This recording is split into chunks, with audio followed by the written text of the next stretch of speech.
Advocate Sajitha ഇപ്പോൾ telephone ലൈനിലുണ്ട്.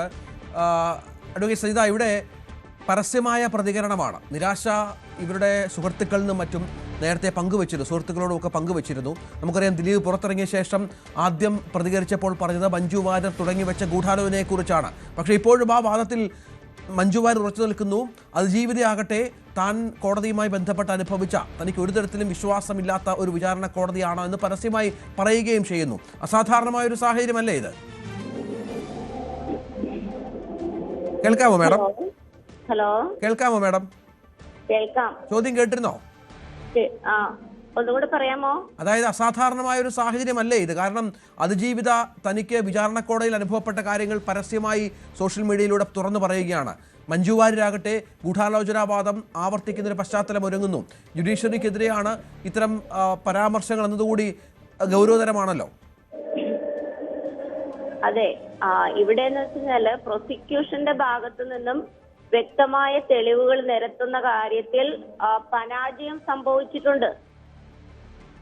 ഗവൺമെന്റിന്റെ സൈഡിൽ നിന്നും ഗവൺമെന്റിന്റെ വ്യവസ്ഥിതികൾക്ക് തക്കതായി എഫ്ഐആർ ഇടാനോ പോലീസ് സംവിധാനങ്ങൾക്ക് കറക്റ്റ് പ്രതികളെ ഇവിടെ തെളിവ് കൊടുത്തിട്ട് പോലും പ്രതികളാക്കി എഫ്ഐആർ ഇടാനോ ആ തെളിവ് കോടതിയിൽ ഹാജരാക്കുന്ന കാര്യത്തിലും പരാജയപ്പെട്ടിട്ടുണ്ട്. അതായത് പൾസർ സുനി ജയിലിൽ നിന്നും ദിലീപിന് കത്തയച്ചിട്ടുണ്ട്. ഇതിൽ ഒരു കത്ത് സഹതടവുകാരൻ വിപിൻലാൽ എഴുതി അയച്ചതാണ്. അതിന് കോടതിയിൽ മൊഴി നൽകിയിട്ടുണ്ട്. അത് ഡയറക്റ്റ് എവിഡൻസ് ആണല്ലോ.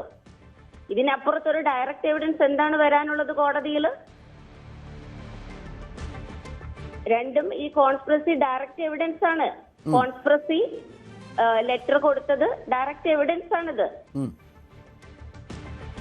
അപ്പൊ ഇത് ഇവർക്കെതിരെ എന്തുകൊണ്ട് കേസ് എടുത്തില്ല എന്നുള്ളതാണ്. ഒരു ഓഫീസിൽ എത്തിച്ചു എന്ന് പറയുന്ന, ഒരു ഷോപ്പിൽ കാക്കനാട് എത്തിച്ചു എന്ന് പറയുന്ന ആ ലെറ്ററിൽ പറഞ്ഞിട്ടുണ്ടല്ലോ. ആ ലെറ്റർ കോടതിയിൽ ഹാജരാക്കിയിട്ടുള്ളതാണ്. അത് ഡയറക്റ്റ് എവിഡൻസ് ആണ്. ആ ഷോപ്പ് ആരതാണ്? കാക്കനാട് ലക്ഷ്യ അല്ലേ? അതെ. അപ്പൊ ഇതെല്ലാം ഡയറക്റ്റ് എവിഡൻസ് അല്ലേ? പിന്നെ നാദിർഷയെയും അപ്പുണ്ണിയെയും ജയിലിൽ നിന്ന് പൾസർ സുനി വിളിച്ചു. അപ്പൊ ഈ നാദിർഷയെയും അപ്പുണ്ണിയെയും എന്തുകൊണ്ട് പ്രതി ചേർക്കാൻ ഗവൺമെന്റ് സംവിധാനങ്ങൾക്ക് സാധിച്ചില്ല? അവിടെയാണ് അന്വേഷണ സംഘത്തിന്റെ വീഴ്ച കൂടി. നമുക്ക് ഈ കൃത്യമായി തന്നെ ഈ വിധിന്യായം വായിച്ചു നോക്കുമ്പോൾ ഈ അന്വേഷണ സംഘത്തിന്റെ വീഴ്ച കൂടി ഇത്തരം കേസുകളിൽ. കാരണം നമുക്കറിയാം, കോടതിക്ക് മുന്നിൽ എത്തുന്ന തെളിവുകളാണല്ലോ പ്രധാനം. അതനുസരിച്ചാണ് ഒരു കോടതി വിധി പറയുക. ആ തെളിവുകളുടെ അഭാവം ചൂണ്ടിക്കാട്ടുന്നുണ്ട്.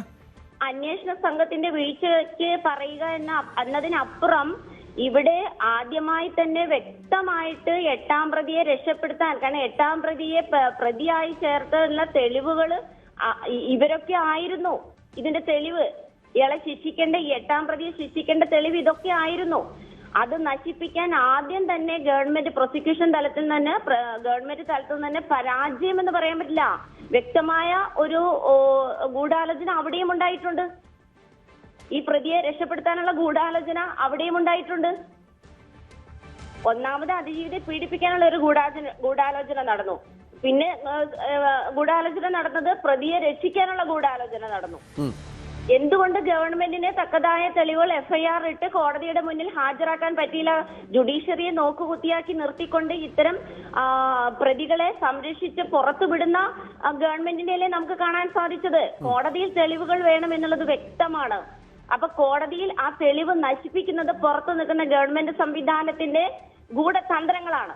അവിടെ ഗൂഢാലോചനയാണ്. അത് പരാജയം എന്നെങ്ങനെ നമുക്ക് പറയാൻ പറ്റും? അറിയുന്ന ഒരു കാര്യത്തെ മനഃപൂർവ്വം മാറ്റിവിടുന്ന ഒരു സാഹചര്യമല്ലേ അവിടെ ഉണ്ടായത്? അതെങ്ങനെ പരാജയപ്പെടുന്ന ഗവൺമെന്റ് ഒരു തരത്തിൽ അവര് വിജയിക്കല്ലേ ഉണ്ടായത്? കാരണം വെച്ചാൽ അവരുദ്ദേശിച്ച പ്രതി അവര് രക്ഷിച്ചു എന്നുള്ളതല്ലേ ഇപ്പൊ മനസ്സിലാക്കാൻ സാധിക്കും.